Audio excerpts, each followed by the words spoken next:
High, আমি Nupur and welcome to my another mini vlog. So আজকে হচ্ছে রাস পূর্ণিমা উপলক্ষে এখানে একটা অনুষ্ঠান থাকে যেখানে পাড়ার সকলের নেমন্তন্ন থাকে। তাই এখন আমি আর দিদা বেরিয়ে পড়েছি সেই উদ্দেশ্যেই। আর এখন না কী হয়েছে বলো তো, যদি কোথাও যাই বা কিছু একটা করি সেটা তোমাদের সাথে না শেয়ার করে যেন পারি না। এখানে এসে দেখি তো প্রচুর লাইন পড়েছে, যেহেতু ভোগ প্রসাদ দেবে একটু তো লাইন পড়বেই, তাই না? লাইনে দাঁড়িয়ে থাকতে থাকতে আমার ফ্রেন্ডের সাথে দেখা হয়ে গেল। আর ফ্রেন্ডের সাথে কিন্তু এসেছিলো ওর মা আর ওর পিসি, মানে আন্টি আর পিসি আন্টি। আর সামনে কিন্তু দাঁড়িয়েছিল আমার দিদা ওদের সামনেই।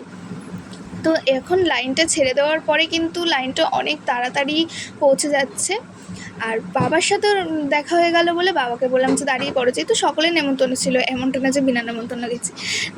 দাঁড়িয়ে পড়েছি। তারপরে দেখো গেটের সামনে আসার পর দেখলাম যে জায়গাটা কি সুন্দর করে সাজিয়েছে ফুল দিয়ে।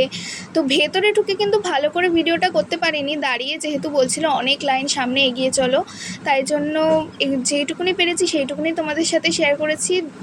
আর এইখানে কিন্তু প্রত্যেক বছরই রাস পূর্ণিমা উপলক্ষে ধুমধাম করে পুজো হয়, কীর্তন হয়। আমাদের প্রত্যেক বছরই এখানে নেমন্তন্ন থাকে, আমরা নিয়ে যাই। আর এখানে দেখলাম যে রাঁধুনিরা গানের তালে তালে কী সুন্দর নাচতে নাচতে রান্নাবান্না করছে। তো অবশেষে বাড়ি চলে এলাম।